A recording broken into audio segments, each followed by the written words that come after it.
otopsi.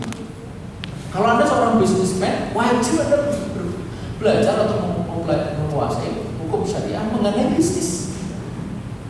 Bagaimana leasing, bagaimana kredit, bagaimana bayar usaha, bagaimana bayar obligasi, bagaimana kalau terplang, hutang nggak bayar, apa yang harus dilakukan dan seterusnya.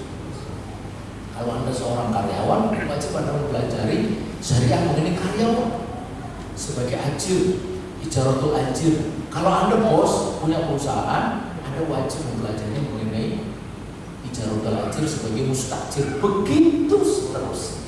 Ini ilmu fardu ain. Kelengkapannya di situ ada Al-Qur'an. Wajib kita mempelajari Al-Qur'an. Wajib kita mempelajari bahasa Al-Qur'an. Wajib kita mempelajari bahasa Al-Qur'an. Bahasa Al-Qur'an itu bahasa Arab. Jadi kita wajib mempelajari bahasa Arab. Memang kita mau jadi TKI. Tidak ada urusannya TKI. Karena bahasa Arab itu bahasa Al-Qur'an, bahasa hadis. Bahasa Arab adalah bahasa umat Islam seluruh dunia. Bahasa persatuannya itu bahasa Arab.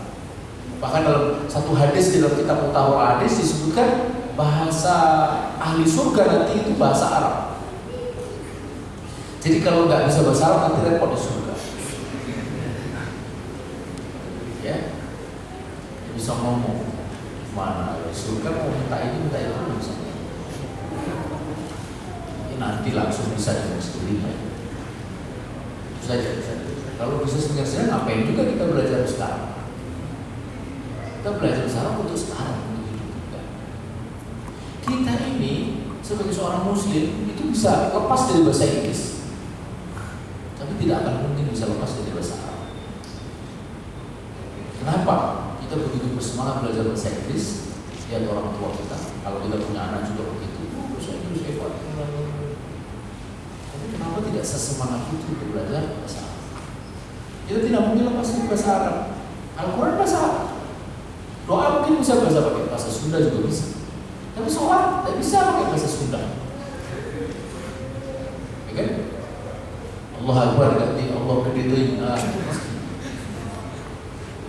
Allah mandiri ada bisa. Ya. Kitab-kitab mungkin bisa diterjemahkan. Tapi Al-Quran itu mukjizatnya itu ya di dalam lafaz aslinya itu, bukan di terjemahannya. Yang disebut baca Al-Quran itu baca lafaz aslinya, bukan terjemahannya di kanan atau di bawahnya itu. Nah itu ya. Jadi ini ilmu fardu ain, ulumul Quran, ulumul hadis dan seterusnya, fikih dan seterusnya. Ya, itu ilmu fardu ain. Wajib bagi kita atau saudara kita untuk mempelajari. Nah, lalu apa yang disebut ilmu fardu kifayah? Ilmu fardu kifayah itu adalah ilmu yang wajib umat Islam menguasai, tapi tidak setiap Muslim wajib mempelajari. Apa contohnya? Ilmu, ya kalau bahasa kita itu sains teknologi, kimia, fisika, biologi, pertanian, kedokteran, arsitektur, teknik sipil, ya kan? Teknik nuklir, kedokteran, kehutanan, geologi. Saya dulu kuliah teknik geologi. Nah, itu fardu kifayah.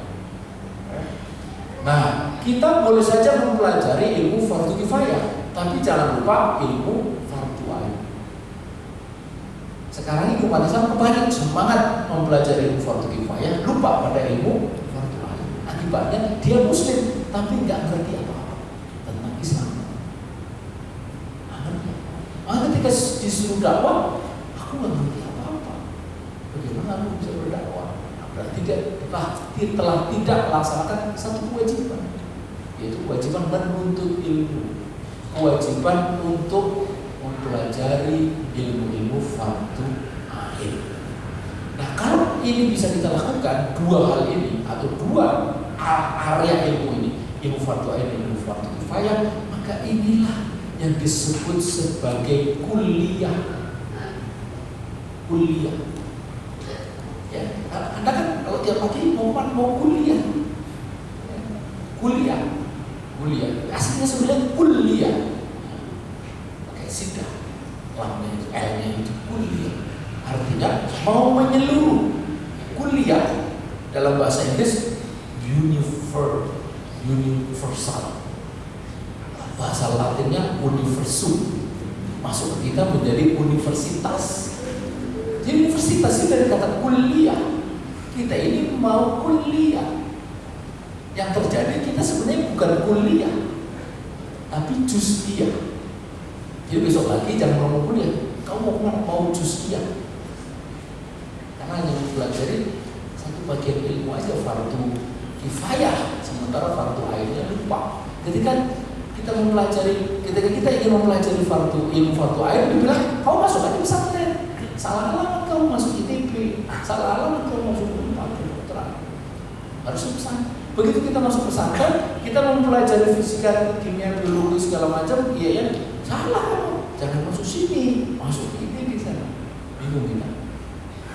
Jadi harus masuk dua-duanya akhirnya kan. Kalau berhasil dua-duanya bagus, gagal dua-duanya. Tidak dapat dua-duanya. Apa? Karena selama ini memang sudah terjadi dikotomi yang sangat besar, dikotomi pemisahan antara apa yang disebut ilmu fardu kifayah dan ilmu fardu ain, ilmu dunia, ilmu akhirat, ya kan?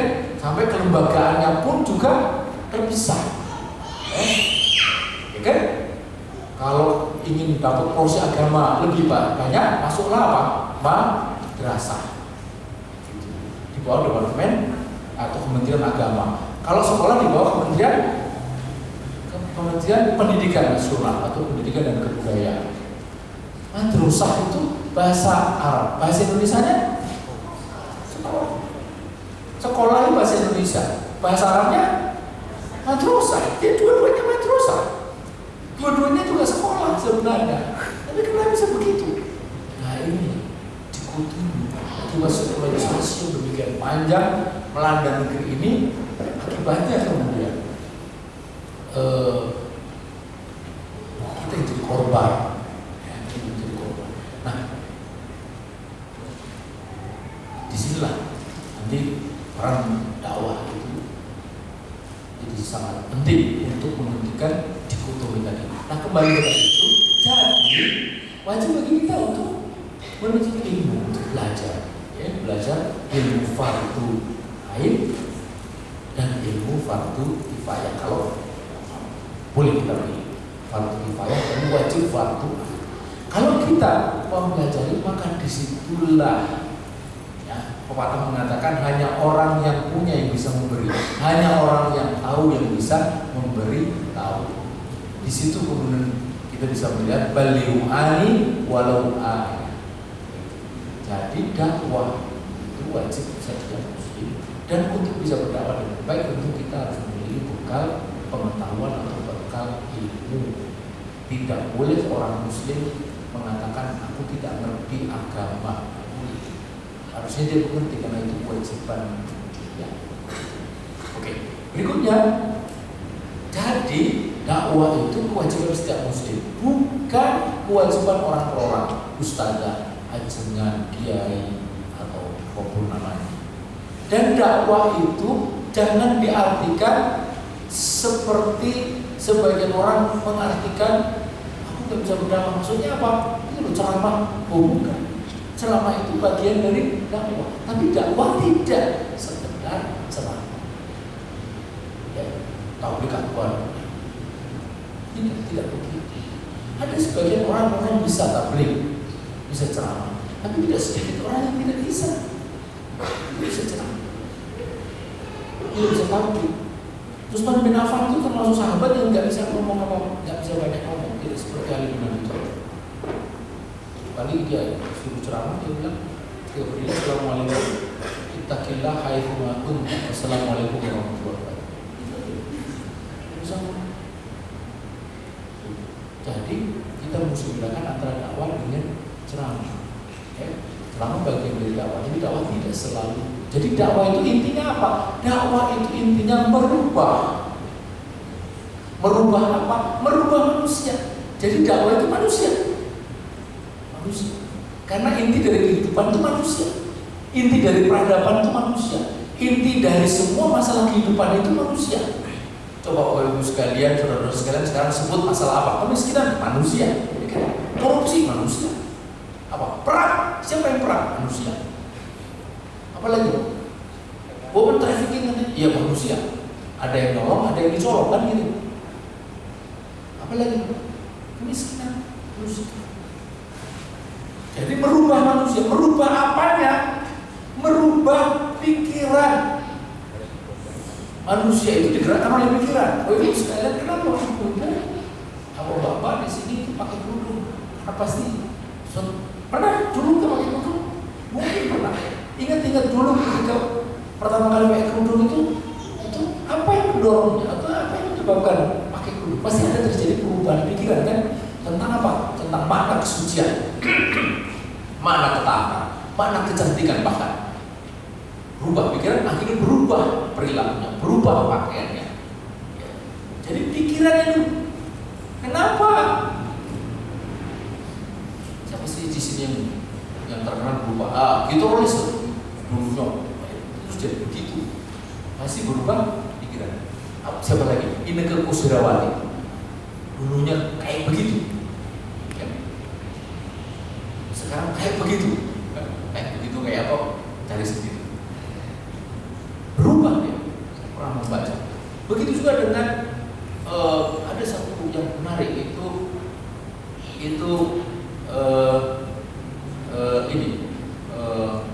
Rati Sanggarwati, dia Pragawati, tinggi, semampai, cantik, Pragawati internasional, dia pernah ke New York segala macam. Kebetulan kenal. Ya berubah akhirnya dia menuntut orang.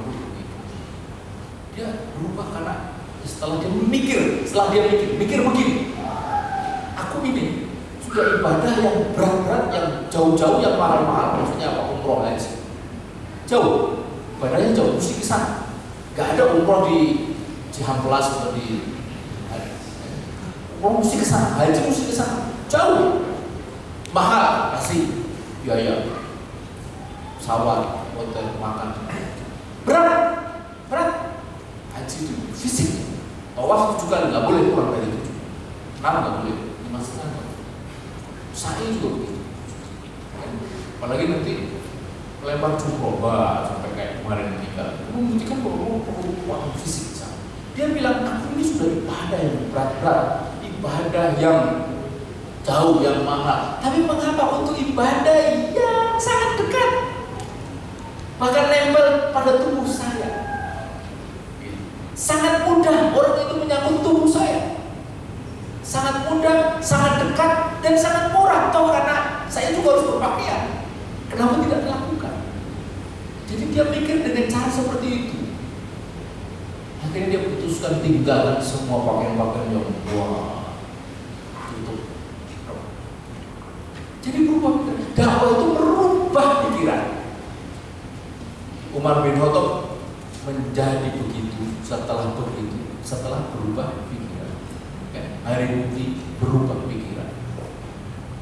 Dan masih banyak lagi orang-orang yang semula penentang Rasul menjadi pendukung Rasul, yang semula membenci Islam menjadi mencintai Islam setelah berubah pikiran.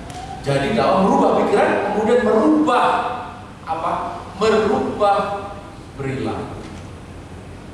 Pikiran, perilaku. Merubah pikiran dan perilaku. Intinya manusia itu ya pikiran dan perilaku.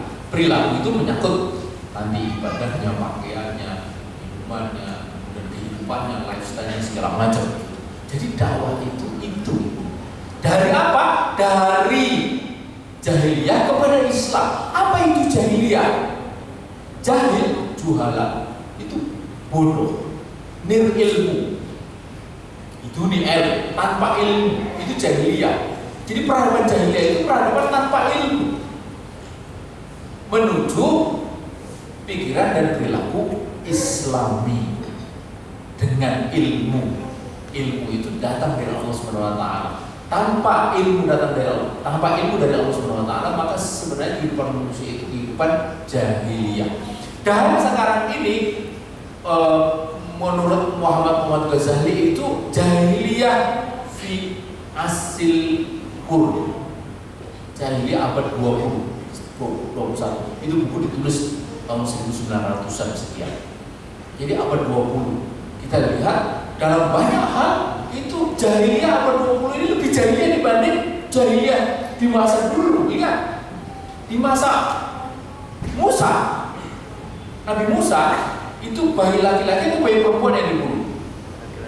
Bayi laki-laki oleh Fir'aun, kan? Mana mimpinya bahwa dia akan ditumbangkan oleh seorang laki-laki, anak kecil, makanya lahir bunuh.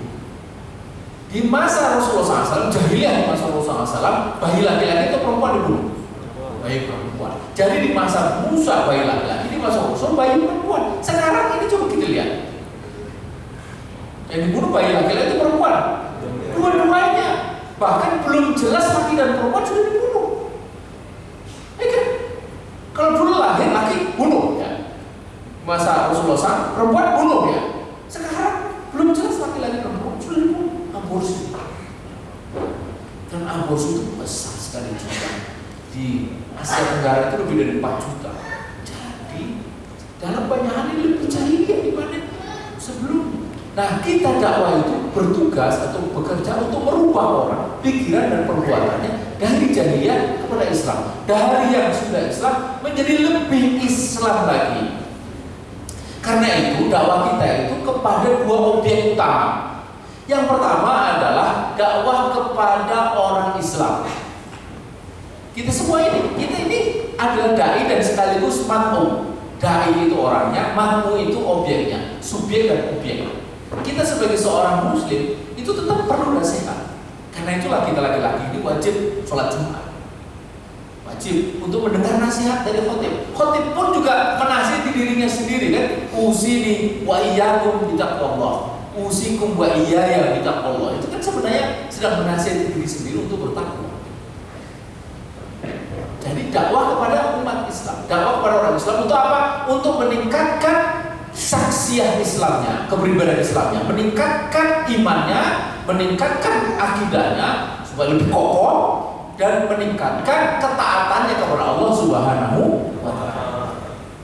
Itu dakwah kepada orang Islam. Dan ini tidak pernah berhenti. Kita tidak boleh juga merasa aku sudah selesai, sekolah sudah selesai, nyantri sudah selesai, halakoh sudah selesai, sekian kitab aku sudah tidak perlu lagi dakwah. Saya bilang, selagi masih hidup itu masih ada kemungkinan tergelincir. Setan tidak berhenti menggoda. Nah, kita tidak boleh merasa aman. Karena itulah doa yang talibal qulub tsabbit qulubana ala dinika wa ta'atika itu harus terus dilantunkan. Wahai sang pembolak-balik hati, tambatkanlah atau perkokohkanlah jiwaku, hatiku ala dinika, di atas agamamu, dan ala ta'atika, dan atas ketaatan pada diri. Itu. Jadi ini dakwah kepada orang Islam, memperkuat akidahnya, memperkuat ketaatannya kepada seluruh aturan Allah. Sementara dakwah kepada orang kafir, jadi ada dakwah kepada orang kafir itu merubah akidahnya menjadi akidah Islam. Kita lihat nih orang sampai muslim atau tidak, oh tidak. Nah, berarti ini sasarannya atau tujuan dari dakwah ini adalah bagaimana merubah ini orang kafir ini menjadi muslim. Jangan dulu bicara tentang sholat, jangan dulu bicara tentang zakat. Wajib ya untuk sholat. Ya Islam itu dulu. Jadi yang harus dikempur itu adalah akidahnya itu. Akidah dia apa? Kalau dia percaya kepada Tuhan Anak, Tuhan Bapa, Tuhan Roh Kudus, itu yang harus dikempur untuk dirubah menjadi akidah Islam. Kalau dia sudah masuk Islam, baru kita bicara tentang perkara-perkara yang menjadi kewajiban seorang muslim. Karena itulah dakwah itu ada 2, ada yang bersifat taghyir, ada yang bersifat islah, perbaikan, penyempurnaan. Kalau dakwah kepada orang kafir itu taghyir, ya, merubah. Tapi kalau dakwah kepada orang Islam itu sifatnya islah, memperbaiki, menyempurnakan. Ya. Apakah dakwah berhenti sampai di situ? Tidak. Mengapa? Karena dakwah itu juga bertujuan bukan hanya terbentuknya saksiyah Islam, kepribadian Islam, tapi juga terbentuknya masyarakat yang Islam. Masyarakat yang Islam. Jadi individu-individu yang Islami digerakkan untuk terjadinya perubahan bagi terwujudnya masyarakat yang Islami. Masyarakat yang Islami itu apa? Dicirikan oleh dua hal. Yang pertama, dia hidup di dalam sebuah sistem. Ya, kalau bahasa kita disebut negara. Dan yang kedua, dia hidup di bawah aturan-aturan yang bersumber dari Islam semata. Dua itu. Jadi dengan demikian dakwah ini bertujuan untuk merubah pikiran, perasaan, ya pikiran. Kalau pikiran berubah, perasaannya mesti berubah, perilaku, ya dari jahiliyah kepada Islam atau dari Islam menjadi lebih Islam lagi, sampai terbentuknya masyarakat Islam, yaitu masyarakat di bawah naungan daulah Islam. Ya.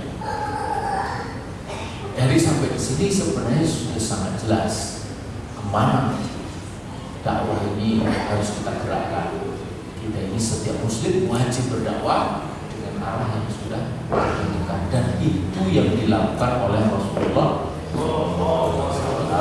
Karena itu maka kalau kita ingin meneladani Rasul, kita harus menjadi pula seorang dai atau daiyah dengan cara merubah pikiran orang. Orang itu siapa? Siapa saja. Tidak harus nunggu nanti kalau ada pengajian aku baru berdakwah, tidak. Ibu-ibu lagi belanja, ya, sama tukang sayur, bisa langsung berdakwah. Boleh, kenapa tidak? Mak, berapa sekilo? 2.000. Tidak bisa kurang, enggak? Gimana hari ini belanjaannya, apa dagangannya? Aduh berat, atau aduh alhamdulillah.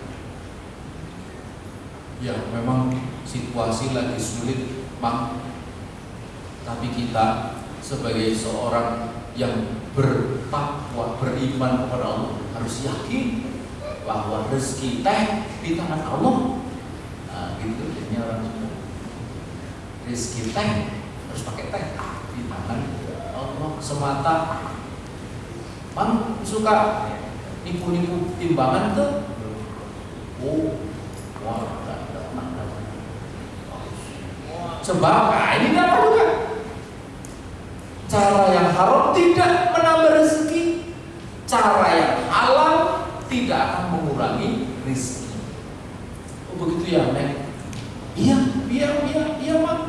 Di mana belajarnya, Neng? Kok pintar amat? Di Masjid Unpad. Di Rabani ini. Saya pikir itu dakwah itu. Jadi kalau begitu, nggak boleh ya dibeli timbangan enggak. Coba Mak pikir, kalau kamu jujur timbangan genap